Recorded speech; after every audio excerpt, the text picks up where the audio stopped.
Complete হয়ে যাওয়ার পর্যায়ে তারা কিন্তু অনশনে আছেন, কিন্তু আমাদের জন্য না, এই নোয়াখালীর জন্য তারা অনশনে আছেন, এই ঢাকা উত্তর সিটির জন্য তারা অনশনে আছে। তারা এত কষ্ট কি আমাদের জন্য করছেন? টাকা পয়সার জন্য করছেন? আকর্ষণ করে বলছি, এই রেলগেটে আজকে আমরা প্রথম পা দেব।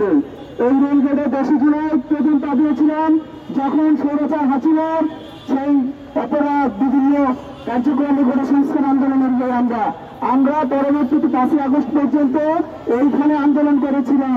সেই আন্দোলনকারী আমরা, সেই যোদ্ধা আমরা আমাদের যৌক্তিক দাবিতে কখনো ঘরে বসে থাকিনি। আমরা সেই যৌক্তিক দাবি নিয়ে 5ই আগস্টের পরে শান্তিপূর্ণভাবে বিভিন্ন কর্মসূচি দিয়ে পৃথিবীর বিশ্ববিদ্যালয়ের জন্য বিভিন্ন উপদেষ্টাগুলোর কাছে স্মারকলিপি এবং গণস্বাক্ষর কর্মসূচি দেওয়া হয়েছিল শান্তিপূর্ণ তিথিতে। আপনারা জানেন গত 18ই নভেম্বর প্রথম রেলগেটে একটা শান্তিপূর্ণ মিছিল এসেছিল।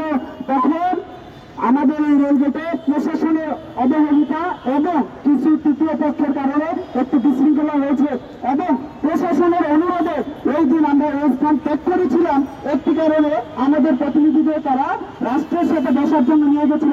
রাষ্ট্রের সাথে আমাদের প্রতিনিধিরা বসেছিল, তাদের কথা আশ্বাস নিয়েছিল, তারা বলেছিল কমিশন গঠন করবে। টেস্ট আমরা মেনে নিলাম, 2 মাস অপেক্ষা করলাম, তাদের ফিজিবিলিটি টেস্টের কমিটি গঠন করলো, তাদের কমিটি পৃথিবীর গেট পর্যন্ত পৌঁছায়নি।